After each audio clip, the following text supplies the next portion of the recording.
1 মাস 2 দিন ধরে বোধহয় বলতেছে। তা 1 মাস যাবত শুরু হওয়া থেকেই তো বলতেছে the inception of the war, from the inception of the war, America is uttering threat one after another towards Iran, but Iran does not care for these threats at all coming from the United States of America. আপনি নিশ্চয়ই দেখেছেন যে Zohran Mamdani যে বলেছে যে $23 billion খরচ হয়ে গেছে ট্রাম্পের এই যুদ্ধে। মানে এটা জনগণের কোনো উপকারী না। $23 বিলিয়ন ইতিমধ্যে 23 মিলিয়ন না তো, মনে হয় 23 বিলিয়ন হতে পারে, এত কম না। সরি 23 বিলিয়ন 23 বিলিয়ন যে বিলিয়ন বলেন, বিলিয়ন। আমরা তো প্রথম ঠেলায় তো 13 বিলিয়ন চলে গেল, তাহলে 13 বিলিয়নের পরে তো আরো চলে গেছে 10-12 দিন, 23 তাই না? বিলিয়ন। হ্যাঁ, $23 বিলিয়ন। উনি যেটা বলছে যে ইরানের রিজিম চেঞ্জ তো তারা It is a paramount expenditure. আরে বাপরে, $23 বিলিয়ন। তাই আমেরিকান লোকরা তো আর কয়েকদিন পরে দারুণ অর্থনৈতিক সমস্যায় পড়ে যাবে। সেই জন্যই নিউ ইয়র্ক সিটির যে আমার mayor Zohran Mamdani, man of humanitarian ground, তার বাবা হার্ভার্ডের ফেলো ছিলেন, মা মীরা নায়ার, জানেন তো, বিখ্যাত অভিনেত্রী। হ্যাঁ, তার রুট কিন্তু লাহোরে, মানে তার মা হলো লাহোরের লোক, এটা কিন্তু জানতে হবে আমাদের। লাহোরের মাইগ্রেটিং ভদ্র মহিলা মীরা নায়ার অত্যন্ত উঁচু পর্যায়ে অভিনেত্রী ছিলেন এবং বহু পুরস্কার পেয়েছেন। আর বাবা যিনি, তিনি হলেন পারহ্যাপস ইরানি। হ্যাঁ, ইরানিয়ান ব্যাকগ্রাউন্ড। বাবা হার্ভার্ডের টিচার ছিলেন, ফেলো ছিলেন। তো মামদানিও খুব smart enough to exactly to drive the election, mayoral election in his favour. Now নিউ ইয়র্কের মেয়র কিন্তু খুবই প্রভাবশালী। নিউ ইয়র্কের মেয়রের একটা ভয়েস থাকে, তাই না?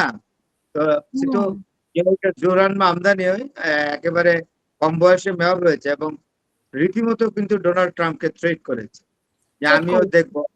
হ্যাঁ, ট্রেড করেছে।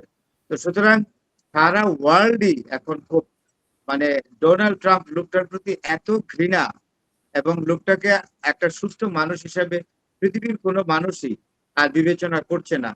কিছু সামান্য উদ্ভ্রান্ত টাইপের, যাদের কোনো মানবিকতা নাই, যারা মানুষকে ভালোবাসতে জানে না, পৃথিবীর প্রতি যাদের কোনো দায়বদ্ধতা নাই, এই সকল লোকগুলা যারা খুবই ক্রুয়েল, হ্যাঁ, মানবিক গুণের ধারে কাছেও যারা থাকে না, তারা ডোনাল্ড ট্রাম্পের মতো লোকের সমর্থন করে। লোককে ইয়ে করবে না। এখন ওরা যে স্থল বাহিনী, সেনাবাহিনী পাঠিয়েছে এখানে, তারপরে প্যারাট্রুপার, এগুলো এখন কি অবস্থা? কি অবস্থা, আপনি কি মানে আপডেট কোনো কিছু জানেন নাকি? এগুলা কাগজে আছে, আমি তো এটা মানে বাস্তবে কিছুই পত্রিকায় আমরা দেখতে পাচ্ছি হ্যান ত্যান, বাট এগুলো কি না, মানে না, না। সেনাবাহিনী মধ্যপ্রাচ্যে পাঠাইছে 10,000, এরপরে শুনলাম 13,000, এরপরে শুনলাম 20,000, সর্বশেষ শুনলাম 30,000। তো আমি তো এগুলো গ্রাউন্ডে শুনলাম, ফুটেজ পেতাম। I did not get any footage. আপনি তো you are prompt enough that you are the owner না, অফ আমি এ চ্যানেল। কোথাও পাইনি। তাহলে কি এরা কি হুমকি দিচ্ছে নাকি? মানে এরা পাঠাইছি, ওরা ওইখানে যায় বসে আছে, ইরান ভয় পেয়ে যাবে, এরকম কিছু? বারবার হুমকি দিলে প্রথম ভয় পায়, পরবর্তী সময়ে যখন একই হুমকি দিতে থাকে এবং এটার যখন কোনো বাস্তবায়ন থাকে না, তখন এই হুমকির আর কি কেউ কেয়ার করে, কোনো এটা তো আমলে নেয় না। তো এখন ডোনাল্ড ট্রাম্প এগুলো বলে হাস্যকর একটা ব্যক্তি হিসেবে নিজের প্রমাণ করছেন। আরেকটা হলো এই যে আপনি হরমুজের জন্য এই আসতেছে সেই আসতেছে, তারপরে আপনার নেভি, একটা সত্যি কথা বলি, নেভি আব্রাহাম লিঙ্কন আসছে। হ্যাঁ, US Abraham Lincoln, second largest aircraft of the world, and second and the largest aircraft of the aircraft carrier of the world is Gerald Ford. তো এইগুলো দিয়ে এখান থেকে মানে পার্সিয়ান গালফ থেকে সরিয়ে নিয়ে গেল, প্রায় 800-900 কিলোমিটার দূরে আছে। তো এগুলো সরিয়ে নিল কেন? কারণ কি জানেন?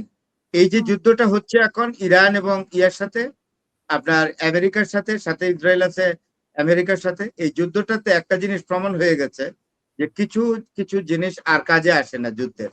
যেমন নেভি খুব কাজে আসতেছে এই যুদ্ধে, এবং এখন থেকে সামনের পৃথিবীতে যত যুদ্ধই হোক, নেভি আর তেমন কোনো ইফেক্টিভ রেজাল্ট আনতে পারবে না। কারণ নেভি আনে কেন জানেন? এয়ার স্ট্রাইকিং করার জন্য।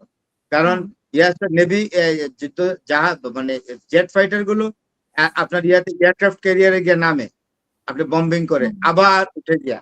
তো এখন এয়ার স্ট্রাইকিং বা মানে বিমান বাহিনীর বম্বিং এ তো খুব একটা কাজ, তেমন একটা ইফেক্টিভ রেজাল্ট হয় না।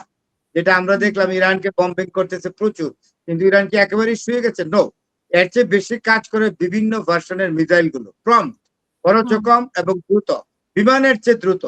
এখানে বিভিন্ন ধরনের মিসাইল ভার্সন গুলো, যেমন শাহেদ আছে ড্রোন, তারপরে ফাইবার আছে মিসাইল আছে, ফাইবার মিসাইল আছে, শাহেদ ড্রোন আছে, তারপরে আছে আপনার এই যে কি জানে বলে সিরজিল মিসাইল আছে। এইগুলা সব হাইপারসনিক। এই মিসাইল গুলো বিভিন্ন ভার্সনের মিসাইল। এটা 1 2 3 4 5 6 পর্যন্ত আছে ইরানের হাতে। এই মিসাইল গুলোর আপনার যুদ্ধের মধ্যে প্রতিপক্ষকে ঘায়েল করার সক্ষমতা মানে বিমান আক্রমণের চেয়ে অনেক বেশি। এখন বিমান আক্রমণও মানে নৌবাহিনীর কার্যকারিতাও কমে গেছে, ল্যান্ডিং ফোর্সের কার্যকারিতা তেমন নাই। কারণ ল্যান্ডে আপনি যাইতে গেলে বিরাট ব্যাপার, আপনাকে কি খাতির করবে? যে দেশে যাইতে এই দেশে সৈন্য আছে তারা হেভি আপনাকে কাউন্টার করবে।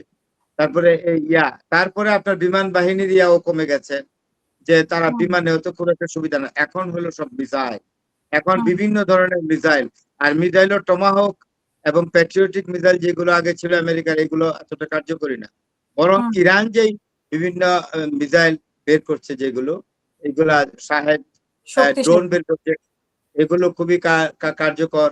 তারপরে ফাইবার কার্যকর, তারপরে সিরজিল কার্যকর, এগুলো অত্যন্ত বেশি কার্যকর। সুতরাং আগামী বিশ্বে যদি যুদ্ধ হয় তখন মিসাইল ইম্পর্টেন্স পাবে, আর বিমান বাহিনী নৌবাহিনীর গুরুত্ব কমে গেছে। এবং ইরান এই তাদের মিসাইল ম্যানুফ্যাকচারিং করে এবং সেটা বাজারজাত করে অস্ত্র ব্যবসায় ইরান লাভবান হবে, এবং একটা পর্যায়ে ইরান এই অর্থ দিয়ে পৃথিবীর অন্যতম অর্থনৈতিক একটা শক্তিতে পরিণত হবে। আচ্ছা ফরহাদ ভাই, যদি স্থল সেনা কাজে মানে তাদের কার্যক্রম শুরুই করে, তাহলে ইরান কিভাবে জবাব দেবে তাদেরকে?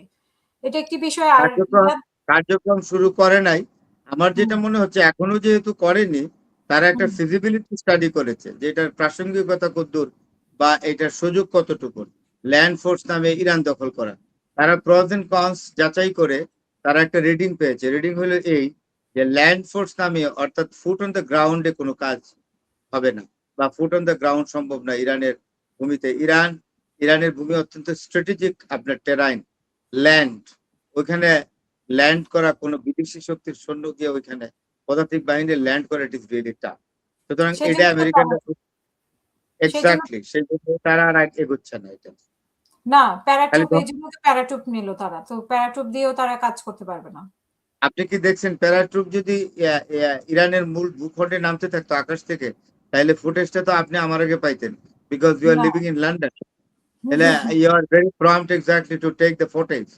আমি না হয় সবসময় ফুটেজ দেখি না, আপনি তো দেখেন প্রফেশনাল কারণেও দেখেন। আমাদের কাছে আসে।